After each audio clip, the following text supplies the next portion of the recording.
अस्सलाम वालेकुम। अभी भी सीटीआई की शिकायत करने के लिए आपके पास एक दिन बाकी है, यानी कि 28 तारीख का, जो कि कल है। मुझे वैसे एक बात की समझ नहीं आ रही, आप लोग जो स्टूडेंट हैं ना जिन्होंने अप्लाई किया हुआ है वो स्टाफ को गलत कह रहे हैं, और स्टाफ वाले जब आपकी डिग्री चेक करते हैं तो वो मतलब कि उनका कसूर बच्चों का निकल आता है। देखिए स्टूडेंट, आप लोगों ने एडवर्टाइजमेंट को फॉलो करना है। ये एडवर्टाइजमेंट है ना, इसके ऊपर क्लियर मेंशन है चीज़ें सारी, लेकिन फिर भी बच्चों ने गलत चीज़ें जानबूझ के की हुई हैं।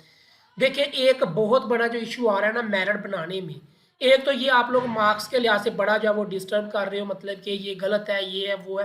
देखो जो रूल सेट किए गए ये पहले के रूल सेट हुए हुए हैं, तो अब इसमें किसी किस्म की चेंजेस नहीं होगी, ये हर साल के ऐसे ही रूल आते हैं। उसके बाद जो बड़ा मसला है ना वो ये है कि आपकी ट्रांसक्रिप्ट के ऊपर जो वो परसेंटेज और सीजी पे लिखा हुआ है तो वो परसेंटेज उठाई जाती है। अगर जिनका सिर्फ सीजी पे लिखा है उनकी परसेंटेज जो है वो एचईसी फार्मूले के मुताबिक ज़्यादा बन जाती है। तो ये चीज़ें जो है ना ये पहले की ऐसी हैं, ये 2 3 साल 4 साल जब से सीटें आ रही हैं ना ऐसे ही है। तो आप लोग फॉलो कर लो, ठीक है। अब आप लोगों ने इसके ऊपर बड़ा जो है वो शो डाला हुआ है, लेकिन इसके समय इसकी फिलहाल आप लोगों की कोई भी कंप्लेंट नहीं बनती, ठीक है। हाँ, आप इसको रूल वगैरह चेंज करवा लो तो वो अलहदा बात है, लेकिन रूल जो है वो यही चलता आ रहा है। पिछले साल भी यही था, उससे पिछले भी, उससे पिछले भी, ठीक है। ये सारे ऐसे ही चल रहे हैं, ठीक है। तो इसको आप लोग जो है वो काइंडली कंप्लेन ना करें, ये वैसे आप उनको बोलें कि अपना फार्मूला ठीक कर दे, बाकी ये ठीक है, मतलब कि उन्होंने जो रूल दिया हुआ है आपने उसको फॉलो करना है, ठीक है। अपना मेरिट आपने उसके मुताबिक निकालना है।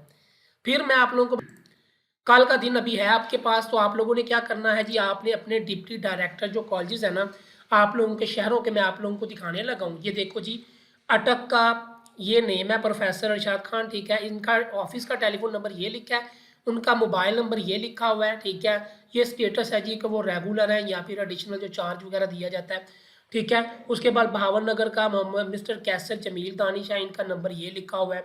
बहावलपुर का मोहम्मद तस्लीम आलिम है, ठीक है। आप लोग इनके फ़ोन नंबर लेके रब्ता कर सकते हैं, या आप अपने सिटी के जो डिप्टी डायरेक्टर्स कॉलेज का ऑफिस है ना वो भी विज़िट कर सकते हैं। भक्कड़ का भी है, चकवाल का ये है, चन्योट का, डीजी खान का, फैसलाबाद का, गुजरांवाला का, गुजरात का, हाफजाबाद का, जंग का, जेहलम का, कसूर का, खानेवाल, खुशाब, लाहौर, लाहौर, ठीक है, लिया, लोधरा, मंडी बहाउद्दीन, मियांवाली, मुल्तान, ठीक है, अमगढ़, ननकाना, नारोवाल, उकाड़ा, पाकपतन, रहीम यार खान, राजनपुर, रावलपिंडी, साहिवाल, सरगोदा, शेखुपुरा, सियालकोट, टोबा टेक सिंह और विहाड़ी।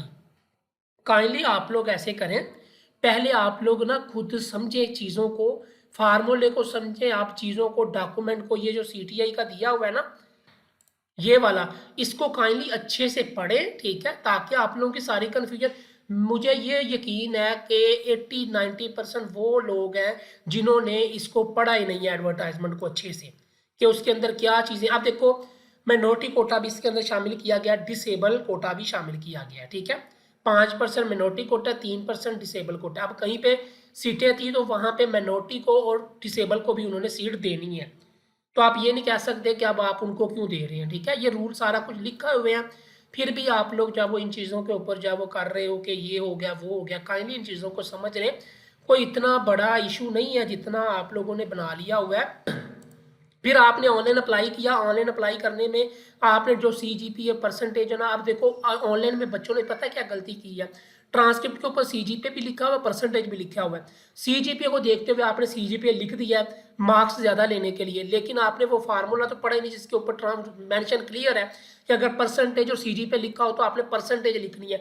आपने सीजीपीए जानबूझ के लिखा है मार्क्स ज़्यादा लेने के लिए। फिर इंटरव्यू हुए हैं, इंटरव्यू में जहाँ आपने ओरिजिनल अपने डॉक्यूमेंट दिखाए हैं, तो तब जब वो ठीक मेरिट कैलकुलेट किया और आपके मेरिट कम हो गया, तो अब जब वो समझ रहे हैं कि शायद उन्होंने जानबूझ के हमारा मेरिट कम कर दिया, ऐसा बिल्कुल भी नहीं। ऑनलाइन में बहुत ज़्यादा खामियां थी, बहुत ज़्यादा कुटाइयाँ हुई हैं, जिसकी वजह से आपके मेरिट को ठीक कैलकुलेट नहीं किया गया था। फिर कुछ डॉक्यूमेंट्स भी सही तरह से बच्चों ने अपलोड नहीं किए थे क्लियर, जिससे वो ठीक कर सके। लेकिन इंटरव्यू में इसीलिए उन्होंने बोला था कि इंटरव्यू सारे बच्चे देने हैं, चाहे वो वेरीफाइड है चाहे वो अनवेरीफाइड है, और उनके डॉक्यूमेंट वहीं पे जो है ना वो सारे चेक करके उनका मेरिट दोबारा कैलकुलेट किया जाए। तो वही चीज़ें हुई हैं जिसकी वजह से बच्चों के मेरिट में जो है वो कमी आई है। तो इस वजह से बहुत ज़्यादा परेशान थे जी कि उन्होंने जानबूझ के नंबर कम कर दिए, ऐसा बिल्कुल भी नहीं है।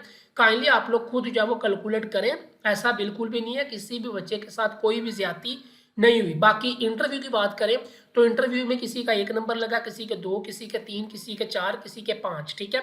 इंटरव्यू में भी मैंने काफ़ी ज़्यादा स्टूडेंट्स देखे हैं जिनको 5/5 भी मिले हैं और उनकी कोई सिफारिश वगैरह कुछ भी नहीं था, ठीक है। तो काइंडली आप लोग इन चीज़ों को जो है वो पॉजिटिव होकर सोचिए, समझे, ठीक है, काम करें।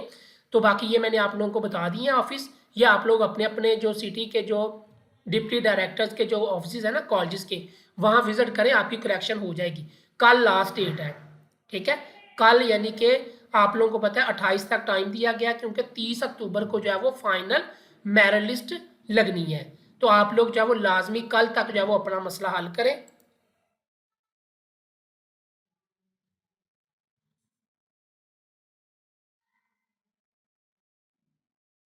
करें। अल्लाह हाफिज।